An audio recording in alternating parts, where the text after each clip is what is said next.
Gone are the days when reading newspapers are a good way to start the morning. But you don't need to attend a conference to learn how deep into a problem the world has gone. You only need to watch television for 30 minutes and you'll have a long list of the ills in our society. Humankind is becoming increasingly wicked, and our hearts are becoming very cold that we no longer get shocked by how deep our society has sunk.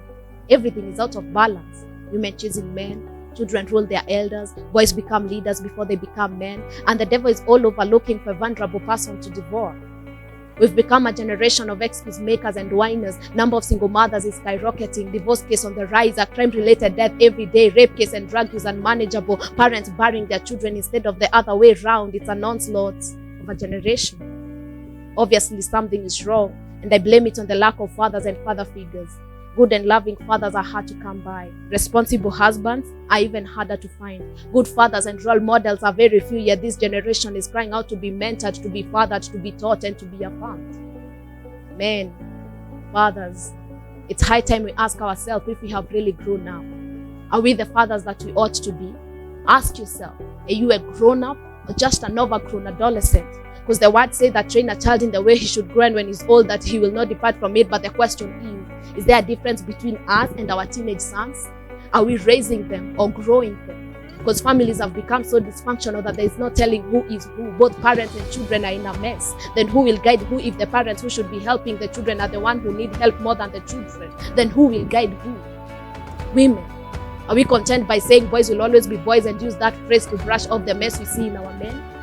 Because most of the crime committed by our youth are a result of an outburst from angry children who have had to internalize pain and anger for so long, years and years of suppressed emotion and feeling of deep grief from the pain they have had to go through. The boy who indulges himself in drug abuse, the girl selling herself in prostitution, the gang-related violence every day. All these are cries from a generation that is looking for love and asking for direction on how to survive in a cruel and unforgiving jungle. And until we see these behaviors as a cry for help, we might not be able to help this generation for better. We might not hear them, but their actions are a cry for deliverance from the sins of their father, because a man who fails to honor his God-given responsibility, the impact is generation.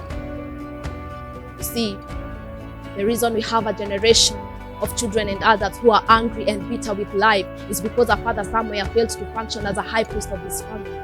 Where are the fathers who will arise and say, far be it from me that I should sin against God by failing to pray for you, and I will guide you and show you the way that is right? Where are the men who will arise and take their responsibility in love? Where are the men who will be present? Where are the men who will provide responsibly? Where are the men who will live responsibly? Where are the men who will live righteously and set an example? Where are the men who will protect their children? Where are the men who will love unconditionally? Where are the men who will protect their daughters and sons and save an onslaught of a generation? Where are these men?